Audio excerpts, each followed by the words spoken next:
বৈচিত্র্যময় দেশ আমাদের এই ভারত।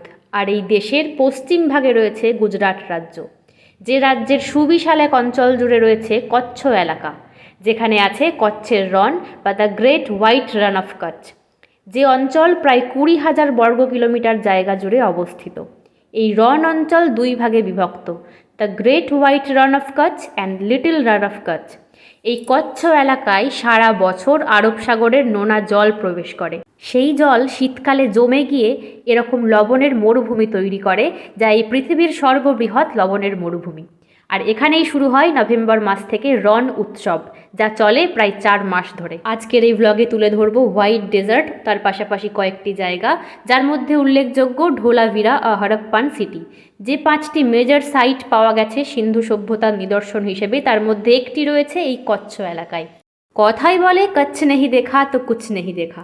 তাহলে চলো তোমাদের সবাইকে নিয়ে ঘুরে দেখা যাক গুজরাটের এই কচ্ছ।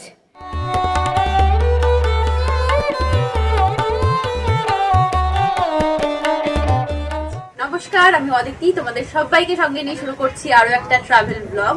এই ব্লগে তোমরা দেখতে পাবে the great white run of Kutch, তার সঙ্গে আরো বেশ কয়েকটি জায়গা। রান অফ কচ্ছ এই ট্রিপটা করার জন্য সবাই চুজ করে থাকে ভুজ শহরটাকে, যেটাকে বেস করে সবাই ঘোরাঘুরিটা করে। তোমরাও সেইভাবেই ঘুরতে পারো। ভুজ থেকে এই হোয়াইট ডেজার্টের দূরত্ব মোটামুটি 80 কিলোমিটার মতো। আমাদের সফর শুরু হয়েছিল কচ্ছের একটা ছোট্ট মফস্বল শহর থেকে, যেহেতু আমরা এখানেই থাকি। এখান থেকে ভুজ যখন পৌঁছেছি তখন ঘড়ির কাঁটায় সকাল 9:30। 9:30টায় ভুজ শহরের ঘুম সেভাবে কাটেনি। দ্য গুগলি বলে একটা মিডনাইট ক্যাফে কাম রেস্টুরেন্টে আমরা ঢুকেছিলাম। এই একটি মাত্র রোড সাইড ধাবা বা রেস্টুরেন্ট খোলা ছিল, যেখান থেকে আমরা সকালের জলখাবার সেরে নিয়েছিলাম। গুজরাট মানেই তো থেপলা, তাই থেপলা দিয়ে জলখাবার সেরে নিয়ে আবারও আমরা যাত্রা শুরু করলাম হোয়াইট রানের দিকে। রাস্তাতেই পড়বে এরকম একটা জায়গা, যেখান থেকে হোয়াইট রানে যাওয়ার জন্য পারমিশন করাতে হবে। এখানে লোকাল জিনিসপত্র বিক্রি হচ্ছে, বেশ কালারফুল, টুকটাক ছোটখাটো জিনিস, বড়সড় জিনিস সমস্ত কিছুই পাওয়া যাচ্ছে। তো হোয়াইট রানে যাওয়ার জন্য একটা পারমিট বানাতে হয়, সেই পারমিটটা আমরা এখান থেকে বানিয়ে নিচ্ছি। এই জায়গাটা হচ্ছে ভিন্ডিয়ারা চেকপোস্ট। এর পরেও হোয়াইট রানে ঢোকার আগেও একটা জায়গা আছে যেখানে তোমরা বানাতে পারো, বাট সেখানে ভিড় অনেক হয়। তো ফাঁকায় ফাঁকায় করাতে চাইলে এখান থেকে করাই বেটার। তো এই পারমিটের কস্ট হচ্ছে পার হেড 140 টাকা।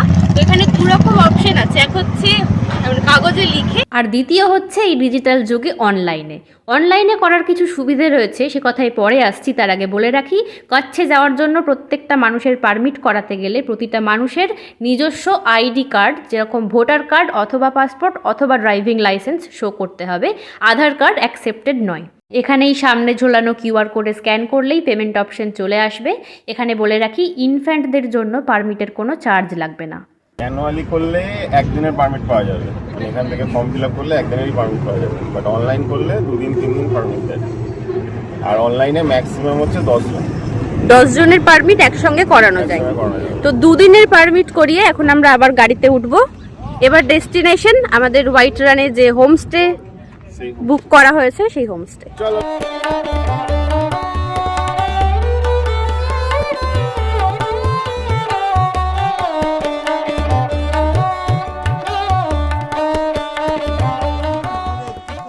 এটা হচ্ছে রিসর্টের মেন গেট। এদিক দিয়ে আসলে আছে রিসেপশন এরিয়া থেকে এদিকে এলেই আছে থাকার জায়গাগুলো, ছোট্ট ছোট্ট হাট টাইপের করা আছে। কচ্ছের রণ এবং তার আশেপাশের জায়গার সৌন্দর্য দেখানোর আগে ভাবলাম তোমাদের সঙ্গে আমরা যেখানে থাকছি তার ডিটেলসটা বরং শেয়ার করে দিই। কেননা ঘুরতে আসলে আমাদের একটা বড় কনসার্ন থাকে, কোথায় থাকবো কি খাবো। আমরা ছিলাম ধর্দ গ্রামের একটা হোমস্টে, যার নাম রন রাজবি। এর আশেপাশে বিভিন্ন হোমস্টে আছে।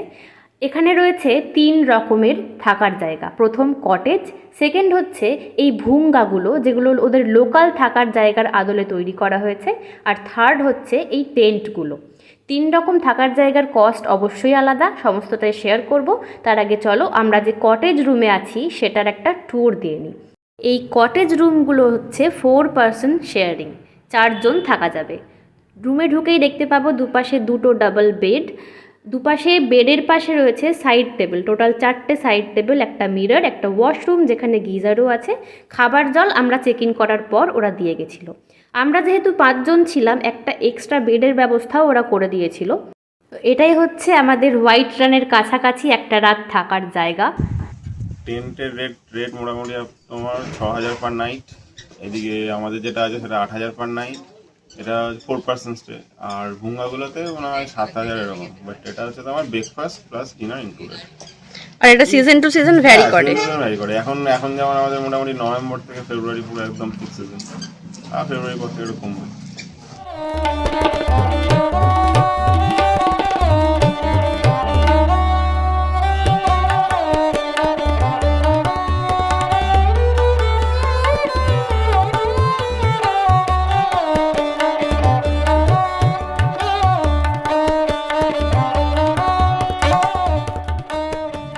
এখন ঘড়ির কাঁটায় দুপুর 2টো।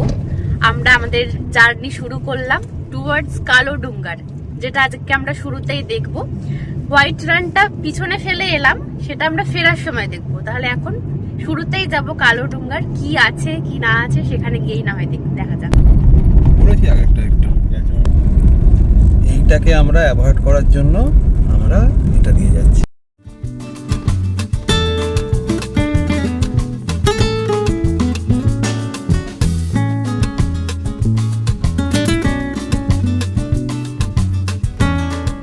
আমরা রান রাজবি হোমস্টে থেকে বেরিয়ে প্রায় 1 ঘন্টা গাড়িতে ট্রাভেল করে এখন হাবড়া বলে একটা জায়গায় দাঁড়িয়েছি, যেখানে আমরা এখন চা খাবো। এখান থেকে আর 8 ঘন্টা রাস্তায় আমরা চলে যাব কালাডুঙ্গা। প্রসঙ্গত এই খাবড়া থেকে কালোডুঙ্গারের দূরত্ব 25 কিলোমিটার মতো, সময় লাগবে 0.5 ঘন্টা থেকে 40 মিনিট। রাস্তায় পড়বে চৌম্বকীয় ক্ষেত্র বা ম্যাগনেটিক জোন। क्या हो रहा है अभी?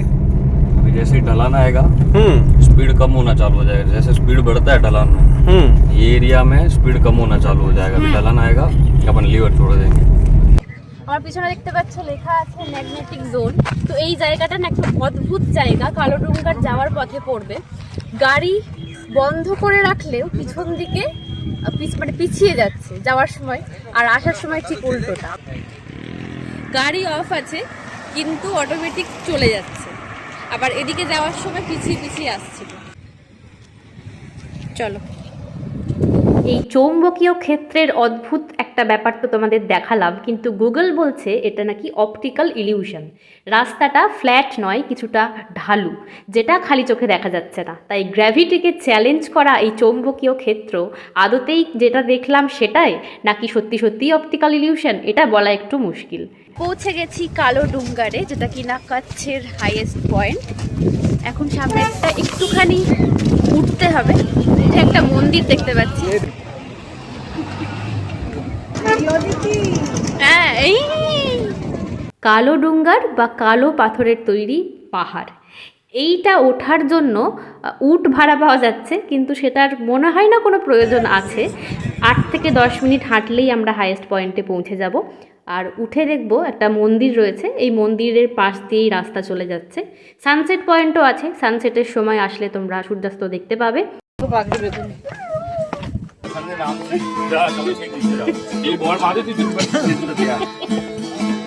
এই কালোডুঙ্গার কচ্ছের হাইয়েস্ট পয়েন্ট, যেটার উচ্চতা হোয়াইট রনের থেকে 458 মিটার বেশি, বা ওই 1500 ফুটের কাছাকাছি। এবার আমাদের মাথায় প্রশ্ন আসতে পারে, এই কচ্ছের নাম কচ্ছ কেন? কেননা উপর থেকে এই জায়গাটাকে দেখতে লাগে ঠিক কচ্ছপের পিঠের মতো, যে কারণে এর নাম কচ্ছ। আর ধরে নিতে পারো এই মুহূর্তে আমরা দাঁড়িয়ে আছি কচ্ছপের পিঠের সবথেকে উঁচু জায়গায়। এখান থেকে ভারত পাকিস্তান সীমান্তও দেখা যায় টেলিস্কোপের মাধ্যমে। 50 থেকে 60 টাকা নেবে, টেলিস্কোপ দিয়ে তোমরা একটা ব্রিজও দেখতে পারো। আর সানসেট বা সানরাইজের সময় বলছিল হোয়াইট ডেজার্টটাকেও এখান থেকে খুব ভালোভাবে দেখা যায়।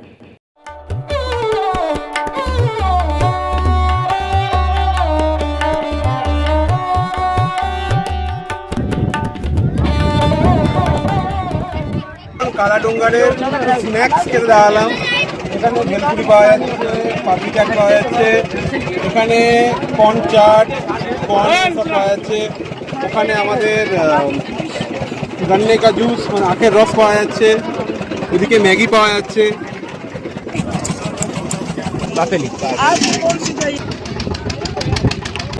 ফ্রিজ ম্যাগনেটস রয়েছে, গুজরাটি কাজ করা, হেডব্যান্ড, ব্যাঙ্গলস সমস্ত কিছু আছে। फ्रिज मैग्नेट कितना? कितना करके फ्रिज मैग्नेट? 50 रुपया बैग दे।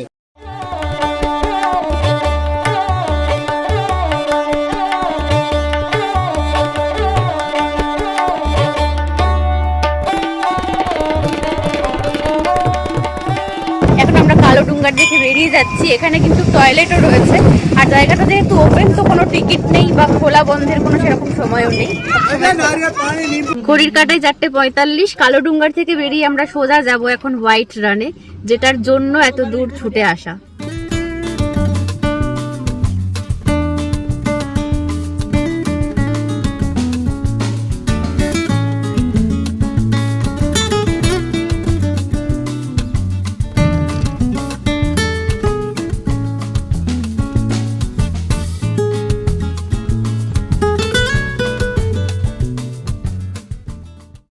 ফাইনালি পৌঁছে গেছি হোয়াইট রানে, পৃথিবীর সর্ববৃহৎ লবণের মরুভূমিতে। রবিবার, সেজন্য এরকম মানুষের মাথাও দেখতে পাচ্ছি সাদা নুন দেখার সঙ্গে সঙ্গে, কিন্তু ঠিক আছে। আর এখন রন উৎসবও চলছে, আজকে 25শে জানুয়ারি 2026, তো সেই কারণে ভিড় একটু বেশি। তবে হ্যাঁ, এই জিনিস নিজের চোখে না দেখলে কিন্তু মিস, তাই এখানে এসে দেখতে হবে। আমার ক্যামেরা একটু জাস্টিস করতে পারছে না। ভিজে ভিজে হয়ে রয়েছে।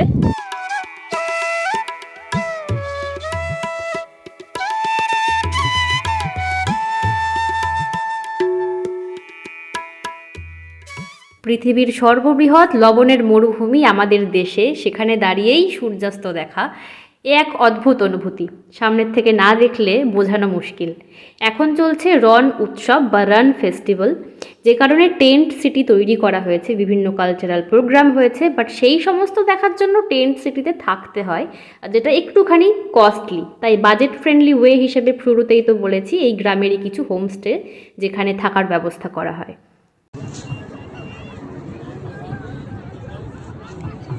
কচ্ছের রনে সূর্যাস্ত দেখে ওরকম সুন্দর মুহূর্তের সাক্ষী হয়ে আমরা এসে গেছি ফুড কোর্টে, যেখানে রান উৎসব চলছে। ওখানে ফুড কোর্টও বানিয়েছে ওরা, সেখানে টুকিটাকি স্ন্যাক্স খেয়ে, এক্সিবিশন দেখে, জিনিসপত্রের আকাশ ছোঁয়া দাম শুনে আমরা পৌঁছে গেছি আমাদের হোমস্টেতে। দিনের আলোয় এই হোমস্টেটাকে কেমন দেখতে লাগে সেটা তো দেখেই নিয়েছো, রাতের আলোতে ঠিক এরকম লাগছে। আমরা যখন হোমস্টেতে পৌঁছালাম তখন ডিনার টাইম প্রায় শেষ হওয়ার মুখে, তাই তড়িঘড়ি করে ফ্রেশ না হয়েই চলে এসেছি ডিনার করতে। প্রথমবার খেয়েছিলাম বাজরার রুটি, আটার রুটিও ছিল, 2 রকম সবজি ছিল, কারি ছিল, পাপড় ছিল, স্যালাড ছিল, আর গুজরাট মানেই তো খাওয়ার পর বাটার মিল্ক বা ছাস, তো সেটাও ছিল। হোয়াইট রান থেকে আমাদের রিসর্টে ফিরে ডিনার সেরে ফেললাম। ডিনারে কী কী ছিল তোমাদের দেখিয়ে দিয়েছি। অপূর্ব লাগছে রাতের আলো দিয়ে সাজানোর পর। এই হচ্ছে পুরো এরিয়াটা। সামনের স্পেসটাতে এখন বনফায়ার শুরু হবে, তারই প্রস্তুতি চলছে।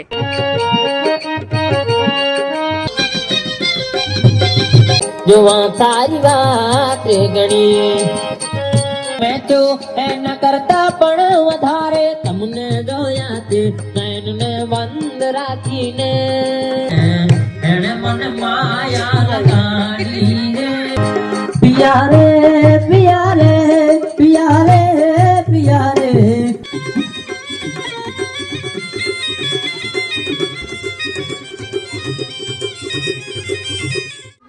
হ্যালো, আজ হচ্ছে আমাদের এখানে নেক্সট ডে। এখন আমরা হোমস্টেতে রয়েছি। সকাল সকাল ব্রেকফাস্ট সেরে নিয়েছি।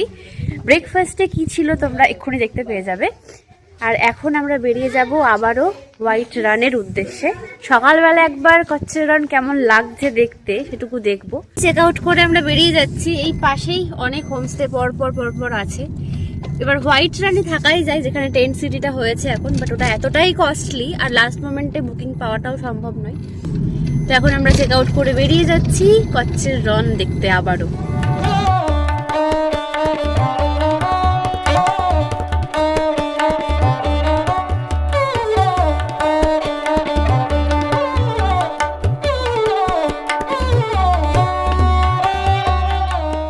আচ্ছা, এই যে রন উৎসব, এটা প্রত্যেক বছর নভেম্বর মাস থেকে ফেব্রুয়ারি মাসের শেষ বা মার্চ মাসের প্রথম সপ্তাহ অবধি চলে।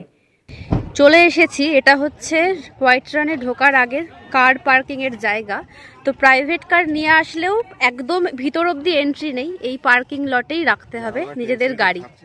এখান থেকে জিএসআরটিসির বাস আছে সবাইকে নিয়ে যাওয়ার জন্য, পারমিট চেক করে বাসে উঠিয়ে নিয়ে যাবে কচ্ছের রনে। এই যে রাস্তাটা আমরা অতিক্রম করব এটা কিন্তু বেশ অনেকটা রাস্তা, তাই বাস ছাড়াও অন্য অপশান আছে, সেটা হচ্ছে ক্যামেল কার্ট। ওই ক্যামেল কার্টগুলো আবার পার হেড 100 টাকা করে নেবে।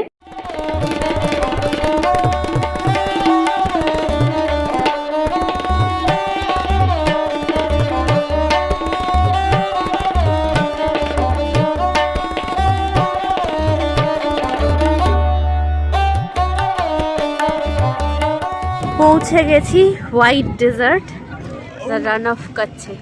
ওখানে গাড়ি পার্ক করে ওদেরই বাসে আসতে হবে, বাসগুলো ফ্রি অফ কস্ট। ওই যে একবার পারমিট বানানো হয়েছিল কাল ধরদর ঢোকার আগে, ওই পারমিটটাই এনাফ। তো যেটা বলেছিলাম আগের দিন আর একবার বলে দিচ্ছি, অনলাইন পারমিট করলে তবেই 1-এর বেশি দিন তুমি এখানে ঢুকতে পারবে, আর কাগজে লিখে করলে অনলি 1 দিনের পারমিট দেবে। যেহেতু আমাদের 2 দিন আসার ছিল, আমরা ওটা অনলাইন করেছিলাম, ওই কিউআর কোডে স্ক্যান করলেই হয়ে যাবে। তো এখন সামনে শুধুই সাদাই সাদা, চারপাশটা ঘুরিয়ে দেখিয়ে দিই। সকাল 10:30 মতো বাজবে, এখন থেকেই রোদ্দুর শুরু হয়ে গেছে। এখানটায় দুপুরবেলা আসলে কিন্তু ভয়ঙ্কর রোদ ফেস করতে হবে, আবার সেই রকম হাওয়াও দিচ্ছে, ঠান্ডাও করবে, আবার রোদও রয়েছে। আর রাত্রিবেলাটা বেশ ঠান্ডা ছিল, এখন আবার সকাল সকাল একটু রোদ্দুর উঠছে, ভালো লাগছে, কিন্তু ভর দুপুরে এলে কিন্তু গরম করতে পারে, একেবারে বরফের মতো। একটু ভিজে ভিজে হাত দিয়ে তুললে উফ, আলাদাই। যেদিকে দু চোখ যায় শুধুই সাদা আর সাদা।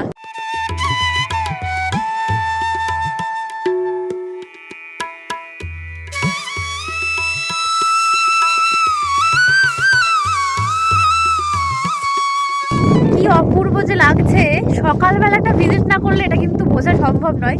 কাল বিকালবেলা অন্যরকম লেগেছিল, প্রথমবার চোখে এরকম জিনিস দেখার পর যেরকম লাগাটা স্বাভাবিক, কিন্তু যেরকম দেখিয়েছিলাম যে প্রচুর ভিড়, প্রচুর মানুষের ভিড়, তো সেখান থেকে বেরিয়ে আজ সকালের অনুভূতিটা সম্পূর্ণ অন্যরকম। পুরো পিছনে দেখতে পাচ্ছ ফাঁকা, যদিও অনেকটা দূর হেঁটে এসেছি। এখান থেকে বেরিয়ে যাবো, যেতে খুব যে ইচ্ছে করছে সেরকমটা নয়, কিন্তু ওই যে আবারও আইটিনারি ফলো কিছুটা হলেও তো করতেই হবে।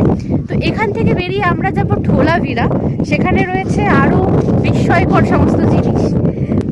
বাই দ্য ওয়ে, একটা কথা বলে রাখি, বরফে যেরকম পা স্লিপ করে, এই নুনেও কিন্তু পা ভীষণভাবে স্লিপ করছে, তাই এখানে আসলে খুব সাবধান। আমরা তো স্নিকার্স পরে আছি, সেফ অপশন, বাট অন্যান্য জুতো পরে এলে একটু সাবধানে চলাফেরা করাই ভালো। এখানে এই সমস্ত ওদের আউটফিট পরিয়ে ছবি টবি তোলানোর ব্যবস্থা রয়েছে, সুন্দর, বাট আমরা আর সেসব করবো না। এই যে সামনের জায়গাটাতে লাইট অ্যান্ড সাউন্ড শো হয়, বাট অনেক রাত্রিরে, কাল আমরা 8টা অবধি ছিলাম, তখনও শুরু হয়নি।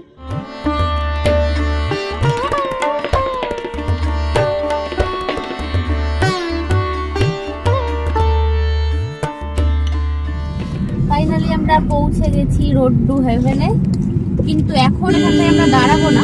রোড টু হেভেন বা বাংলায় বললে স্বর্গের রাস্তা, এই রাস্তা উদ্বোধন করেছিলেন আমাদের প্রধানমন্ত্রী শ্রী নরেন্দ্র মোদীজি 2023 সালের 2রা জানুয়ারি।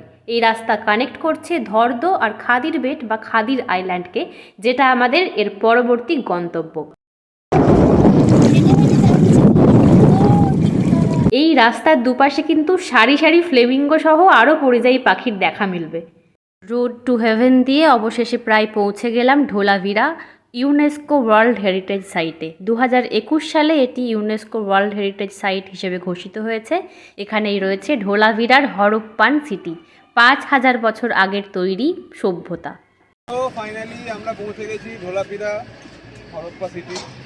ভিতরে ঢুকে ডান দিকেই আছে মিউজিয়াম, আর সোজা এগিয়ে গেলে আছে এক্সকাভেশন সাইট, যেখানে খনন কার্য হয়েছিল। শেষবার হয়েছিল 2005 সালে। আমরা মিউজিয়ামকে ফেলে রেখে আগে সাইটটিই ঘুরে দেখব 5000 বছর আগের তৈরি সভ্যতা, কিভাবে একটা প্ল্যান্ট সিটি তারা তৈরি করেছিল, কিভাবে তারা তাক লাগানো ওয়াটার ম্যানেজমেন্ট সিস্টেম তৈরি করেছিল। ঘুরে দেখব তাদের রিজার্ভার, যেখানে তারা রেন ওয়াটার হারভেস্টিংয়ের কাজও করত। বর্তমানে এই সাইটটি মেনটেন করে আর্কিওলজিক্যাল সার্ভে অফ ইন্ডিয়া।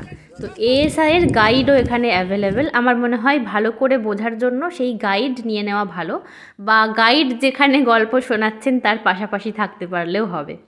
আমরা ঘুরে দেখলাম হরপ্পান সিটির জল নিকাশি ব্যবস্থা, জল সংরক্ষণের জায়গা, কিভাবে নদীর জল সারা বছর সংরক্ষণ করা হতো। আরও ঘুরে দেখলাম হরপ্পান সভ্যতার গ্রেনারি বা শস্যাগার, যেখানে তারা শস্য সংগ্রহ করে রাখত। গাইডের মুখ থেকেই শুনলাম যে সেই সময়েও বার্লির প্রচলন ছিল। साइड में खड़ा करते थे, बीच में जो कुएं दिख रहा है उसमें पुलिस सिस्टम लगाते थे और एनिमल से पानी निकालते थे। जैसे बैग के अंदर रस्सी बांध दिया और बैग के अंदर रस्सी बांध दिया, जब बैग भर जाएगा तब ये एनिमल को आगे बढ़ाएगा।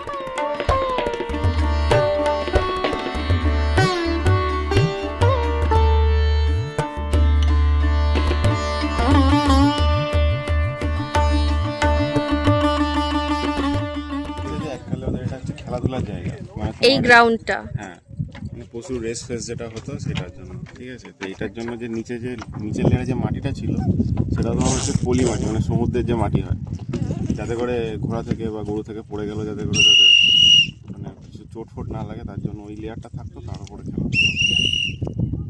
ওইটা হচ্ছে স্টেডিয়াম, বসার জায়গা, ওই একটা আমাদের 1 BHK 2 BHK যেমন হয় না, ওইখানেও সেরকম, এখানে 3 BHK 4 BHK 5 BHK অব্দি রুম ছিল। এটা হচ্ছে তোমার একদম আপাল, যেটা একদম সবচেয়ে বড় লোক তারপরে তাদের জন্য এটা তোমার রুম। প্রসঙ্গত, সিন্ধু সভ্যতার নিদর্শনের যে 5টি মেজর সাইট রয়েছে তার মধ্যে আমাদের দেশের গুজরাটের কচ্ছের ধোলাভিরার এই সাইটটি অন্যতম। এছাড়াও আহমেদাবাদের কাছে রয়েছে লোথাল বলে আরও একটি হরপ্পান সিটি।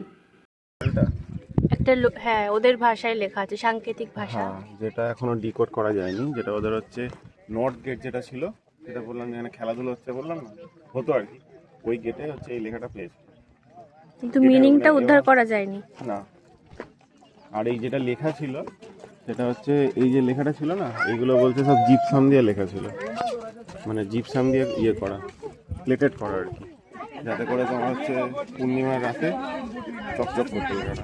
আর্কিওলজিক্যাল সাইটটা দেখে এখন আমরা পাশেই মিউজিয়াম রয়েছে সেটা দেখব।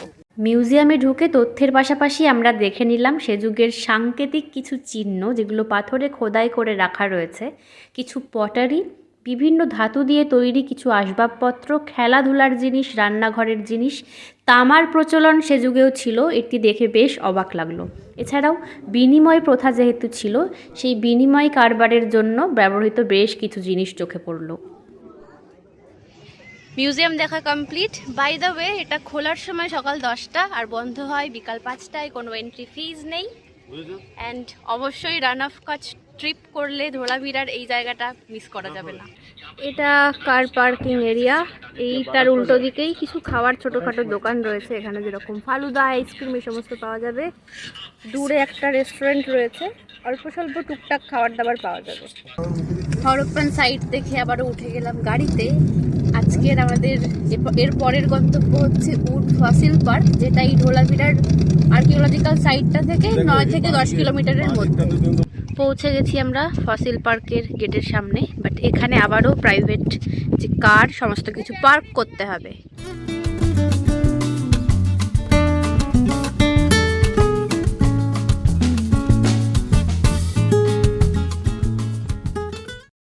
পিছনে ডাইনোসরের স্কাল্পচার দেখতে পাচ্ছি।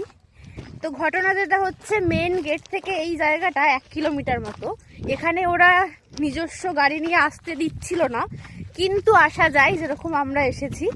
আদারওয়াইজ ওদের গাড়িতে আসলে আপ অ্যান্ড ডাউন ভাড়া বলছিল 800 টাকা। তো 1 কিলোমিটার রাস্তাটা একটুখানি খারাপ, তো যে কারণে ওরা একটু বলতে পারে যে গাড়ি নিয়ে আসা যায় না, ওদের গাড়িতে যেতে হবে এটসেট্রা, কিন্তু নিজেদের গাড়ি নিয়ে আসা যায়, খুব একটা খারাপ রাস্তাও নয়।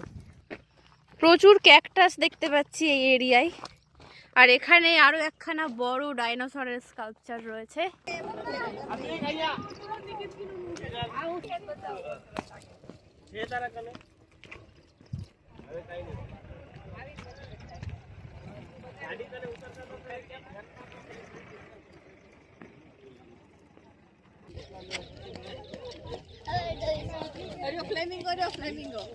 খাদির বেট বা খাদির আইল্যান্ডে অবস্থিত হরপ্পান সাইট থেকে ঠিক 10 কিলোমিটার দূরে উড ফসিল পার্ক, যেখানে রয়েছে পেট্রিফাইড উড ট্রাঙ্ক।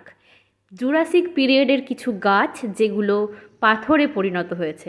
ভাবা যায় আমাদের দেশে আর কি কি বিস্ময়কর জিনিসপত্র আছে, এ জিনিস চোখে না দেখলে তো অবশ্যই মিস। একদিকে সমুদ্র, এইভাবে সমস্ত পাথরগুলো সাজানো আছে। সুন্দর একটা বিকাল বা যে কোনো সময় কাটানো যেতে পারে।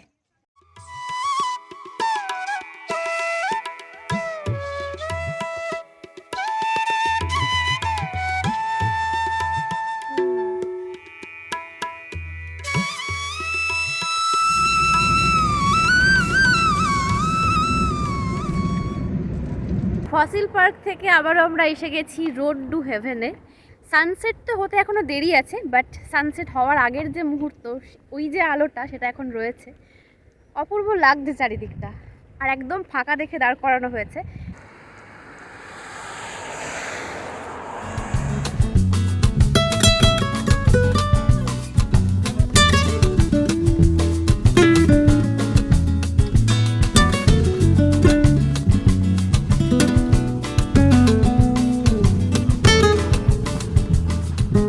সানসেট হয়ে গেল কিন্তু ক্লিয়ার স্কাই নেই, কুয়াশা কুয়াশা আছে, তাই কালার্সটা খুব ভালো দেখা গেল না।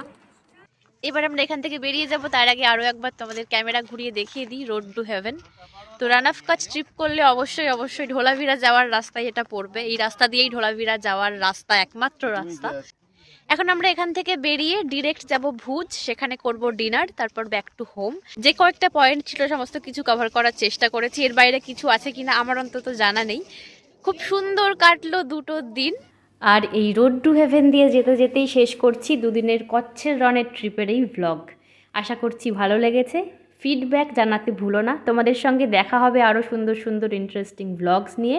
আর আমাদের দেশের কোনায় কোনায় আরও যে কত বিস্ময় লুকিয়ে আছে সেগুলো আমাদের সঙ্গে সঙ্গে তোমরাও খুঁজে দেখার চেষ্টা করো। See you soon.